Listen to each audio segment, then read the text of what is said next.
Now turn to Section 1. Section 1.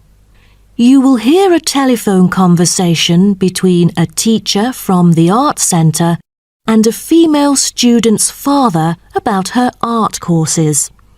First, you have some time to look at questions 1 to 3.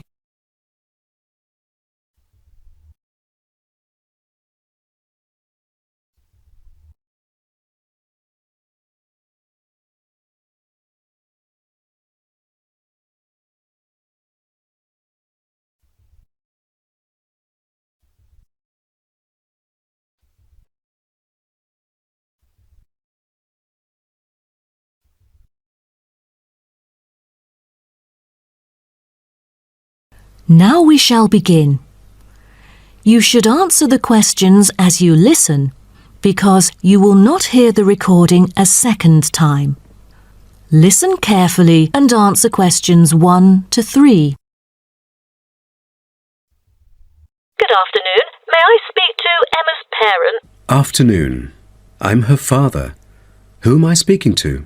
This is Emma's teacher, Jane Carson, calling from the Arts Centre. I'm just calling to talk about her drama class at the centre. Oh, thank you for calling. How's Emma doing in drama class? You know, she just transferred here last month, unlike the others in her class who have been taking the course the whole semester since June. So I'm a bit worried that she might not fit in so well. There's no need to worry. She exhibits a strong performance in her drama class. Is that so? Yes, she didn't adapt to the new environment as quickly as I originally expected and seemed a bit shy at first, but a few days later she made a couple of friends and became more talkative and also more involved in class. Emma really is a role model for others because she has always been an active participant during class. She voices her own ideas and is very creative. I didn't expect that, but I can tell that she really enjoys the course because she's been talking about it at home frequently these past few weeks. That's great to hear. Interest is always the best teacher. I also have to inform you that there's been an adjustment in the timetable of the drama class next term. Why is that? It's not that the music room that we currently use isn't available. As there are too many enrolling for the coming semester, increased class size means that space is limited to house the whole class. Also, the new classroom we use is not available during the current time frame, so I'm afraid we have to change the time for it. I see. So when would it be? As you know, the current class begins at 3:15, but the new time of the drama class would be 4:45. I'm afraid I have errands to run during that time. On the other campus, the class still begins at 3:15, but for the campus Emma goes to, it is the only time available for drama class. Oh, I see. I have to make adjustments to my course schedule then. No problem. Before you hear the rest of the conversation, you have some time to look at questions 4 to 10.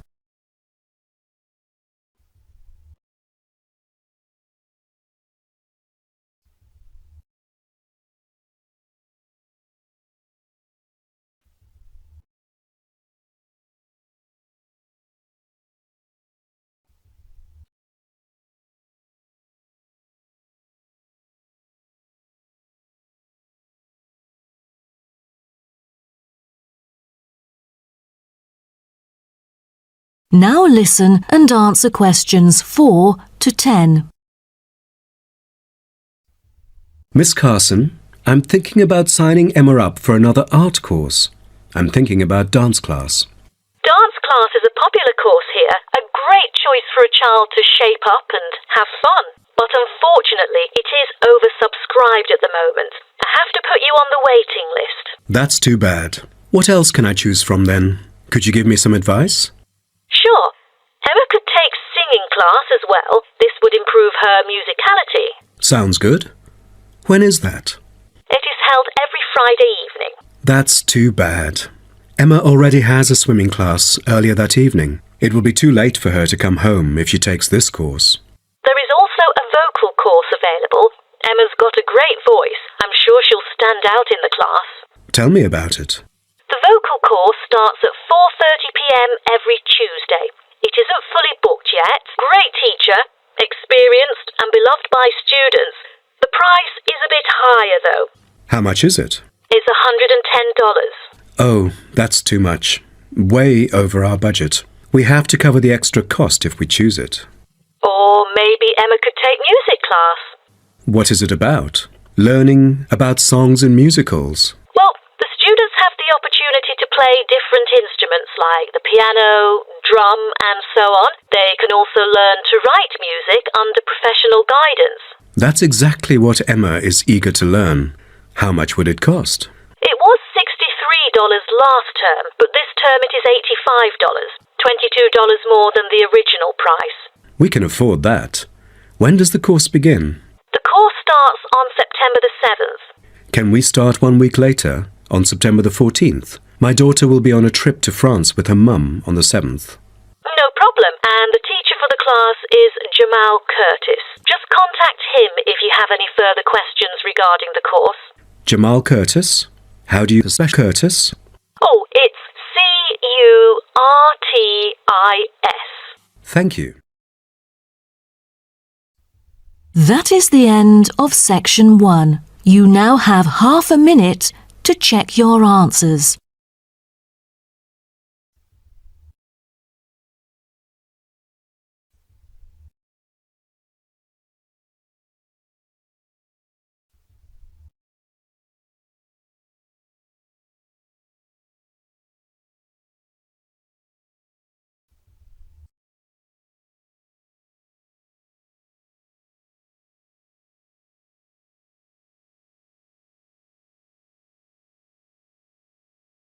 Now turn to section 2. Section 2. You'll hear a coordinator for the annual ski and snowboard exhibition talking to the audience about some practical information for the whole event. First, you have some time to look at questions 11 to 15.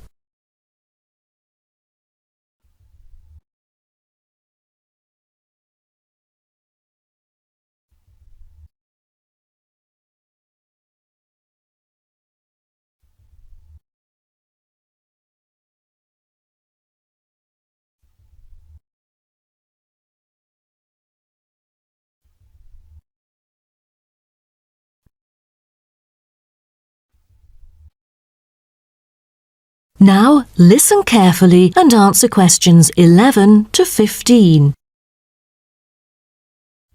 Good morning everyone, and welcome to the annual ski and snowboard exhibition held from April the 8th to 17th. I am Mary Granger, coordinator of the event this year. The 10-day event features many highlights. As a snow sports lover, I know you are looking forward to a great time here. Now, I'd like to offer you some practical information about the whole event and what to expect from it.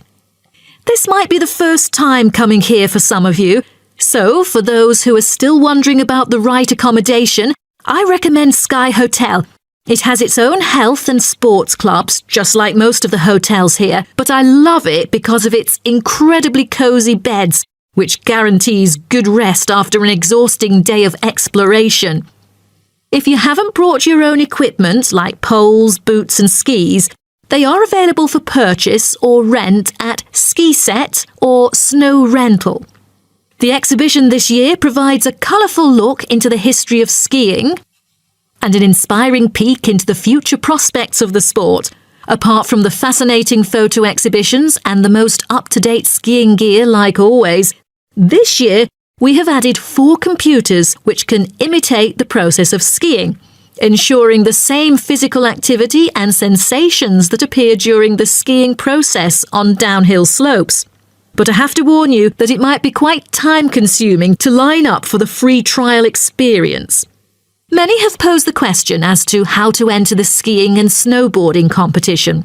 Well, rather than filling out the back of the entrance ticket or bombarding the committee with emails, the most effective method is by checking out the exhibition newsletter delivered every month for availability. At the most beloved local event, the exhibition has also drawn attention from the press. Last year, massive media coverage was on the worrisome amount of snowfalls, In order to avoid the same predicament, several artificial skiing slopes have been built. With more participants this year, we have lowered the entrance fee, which has been widely reported to local newspapers. A bonus for our participants is the ski programme. It offers a wide variety of lessons and sessions with qualified instructors, ensuring that all ages and abilities are catered to, from the first-timers to seasoned amateurs. I strongly advise you to sign up for the programme, as it is offering an unprecedented 30% discount.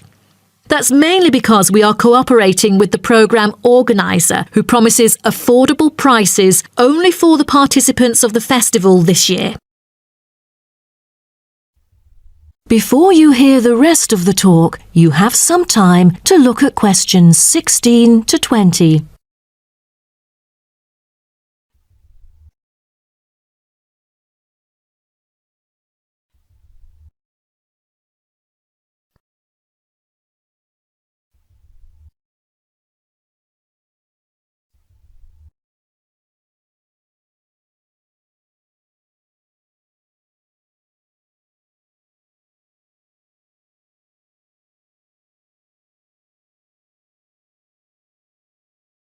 Now listen and answer questions 16 to 20.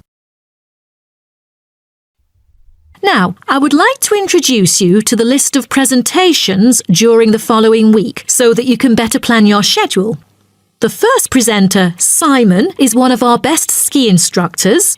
As an experienced instructor, he will inform you about the dangers that face skiers and snowboarders. Accidents happen mostly to those who are careless or ignorant. Good risk management involves considering both the probability and consequences of an accident. The next speech, titled Solution, is given by Jamie Kurt. A list of problems may occur to novice skiers and snowboarders, so he is going to offer useful information for first-timers on choosing the appropriate gears, the right dress code, and ways of protecting your skin. For instance, some of you may have rented the skiing equipment, but rental footwear is notoriously uncomfortable. Then, Jamie will provide instructions to help make your footwear fit better. The third speech is about a documentary introducing skiing and snowboarding and the difference between the two sports. It also depicts a group of snow lovers exploring new slopes with breathtaking views. The director, Andy Fisher, will be there, addressing the whole shooting experience. The fourth talk is about the tricks of skiing, presented by Harry Tyson. It is most useful for those who have already tried skiing, yet still need more practice to master the sport. Harry will teach you how to turn more skillfully. A lot of people can keep their skis roughly parallel, but there's no point if you make it hard to work with and slide around out of control. Useful exercises will also be suggested to improve your parallel skiing technique so that you can tackle steeper slopes and enjoy yourself more. Jason Smith will be the last presenter, mainly addressing towards advanced skiers. He manages to apply snow climbing into skiing. Climbing in soft snow, you are floundering around. Walking becomes harder. So, a good trick during climbing is to maintain a wider gait, approximately shoulder width, so that you are more stable while walking. This works for skiing as well. That is the end of section 2. You now have half a minute to check your answers.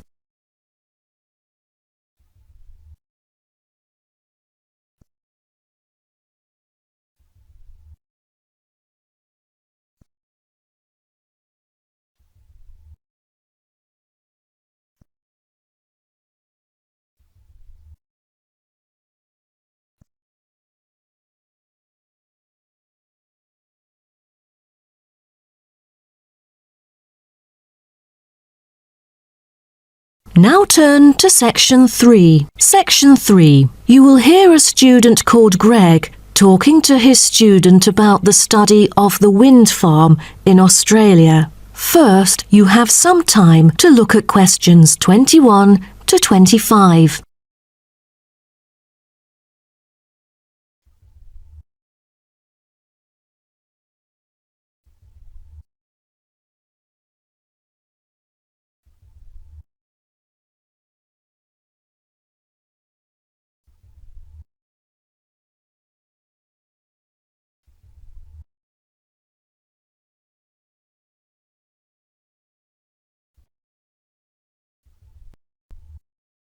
Now, listen carefully and answer questions 21 to 25.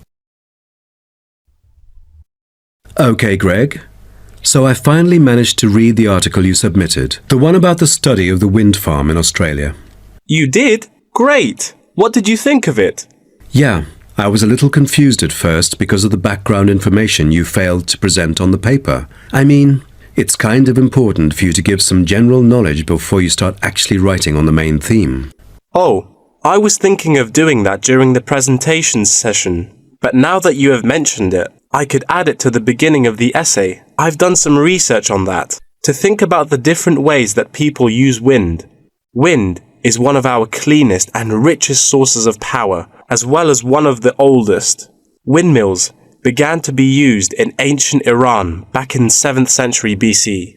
They were first introduced to Europe during the 1100s, when armies returned from the Middle East with knowledge of using wind power. For many centuries, people used windmills to grind wheat into flour or pump water from deep underneath the ground. During the 1970s, people started becoming concerned about the pollution that is created when coal and gas are burned to produce electricity. People also realized that the supply of coal and gas would not last forever. Then, wind was rediscovered and carried out into research for the first time. Greg, why don't you just put all that information together and present that in the introduction part of your essay? Okay, I'll do that. What also intrigued me was that there were disadvantages about a wind farm.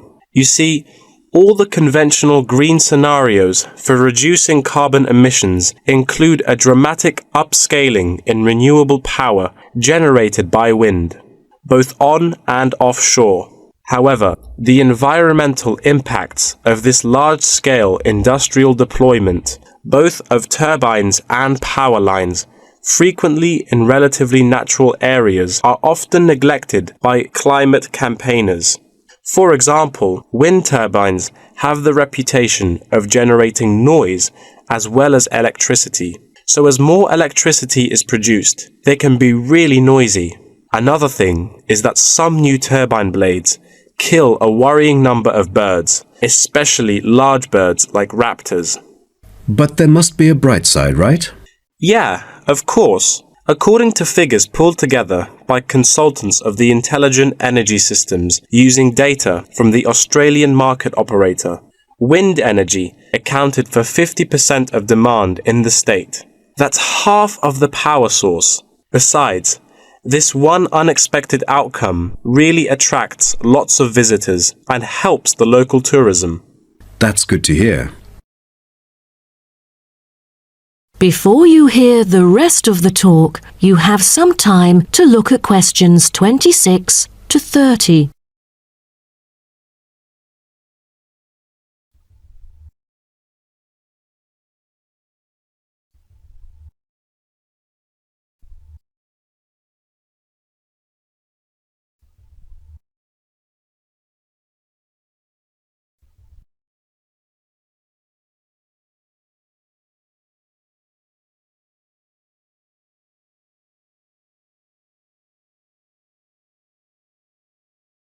Now, listen and answer questions 26 to 30. Oh, how about the structure? Offshore wind farms consist of a number of connected elements. These include the turbines, foundations, array cables, offshore substation, export cable, and onshore substation and infrastructure. Just a single one of these giant wind turbine blades, produced by manufacturer Siemens, is almost as big as the Airbus A380, the world's largest plane. That's made in Europe. Impressive. Actually, at first, there were protests among residents who claimed themselves to be victims of land loss and noise. Then, policies came out really quick, and then they could get allowance from the government. From then on, things went smoothly. What would happen in extreme weather conditions? I mean, it could be dangerous if hurricanes occur. A motorized operating mechanism enables the device to be switched back on remotely. All versions feature the modular design and share the same complete range of standard accessories, thanks to its very extensive operating temperature range of -25 to 70 Celsius and its strong temperature range of -40 to 70 Celsius. It is ideally suited for use in wind turbines under extreme climatic conditions, though they do have an option to lower the speed of it. Wonderful. Then, what were the fans, or turbine blades, made of? Is it a special kind of metal?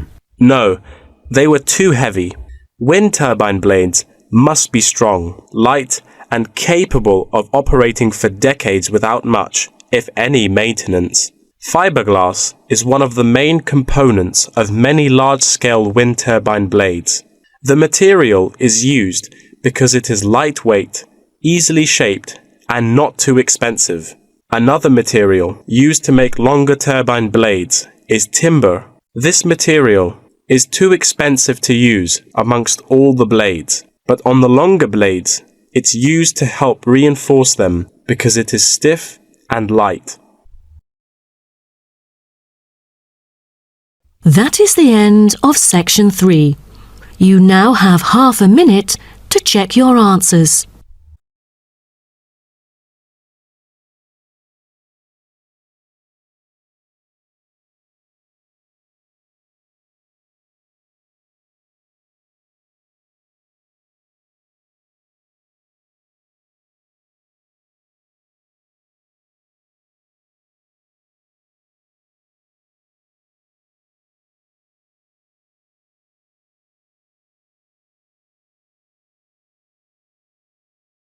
Now turn to section 4. Section 4. You will hear part of a lecture about tea tree oil.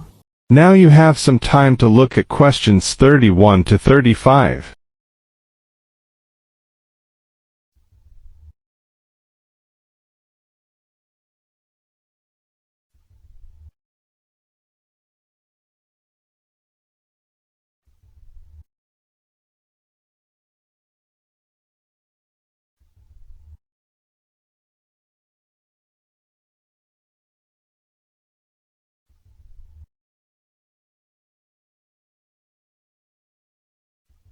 Now listen carefully and answer questions 31 to 35. So, what I'm going to talk about to you today is something called tea tree oil, which was first extracted from Melaleuca alternifolia in Australia. This species remains the most important commercially. Several other species are cultivated for their oil extraction.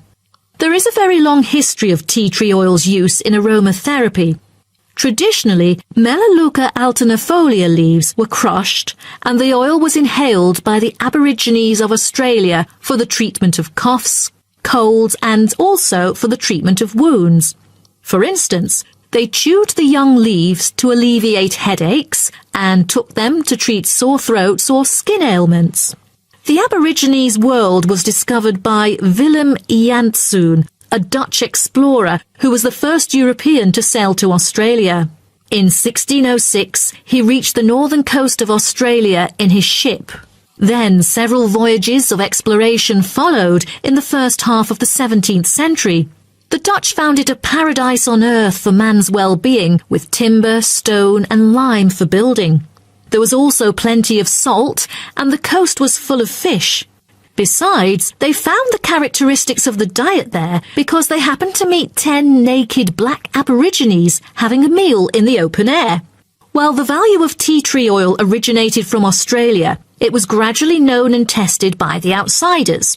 In the middle of the 18th century, Sir Hugh Palliser, an officer of the British Royal Navy who had been to Australia several times during that period, got serious injuries all over due to his experiences in several wars.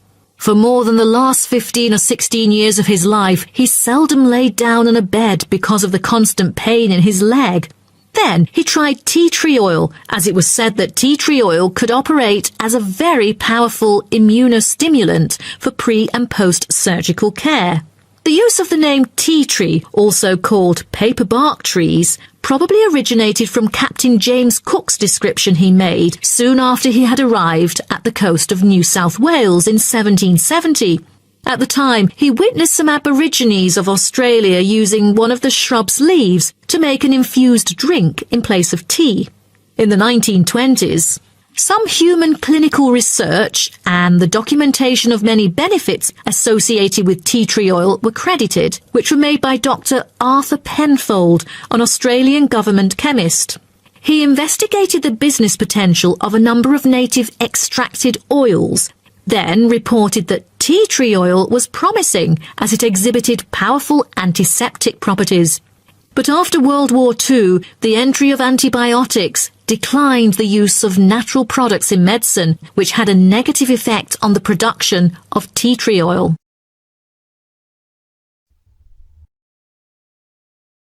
As such an important and valuable material in the world, how is tea tree oil produced?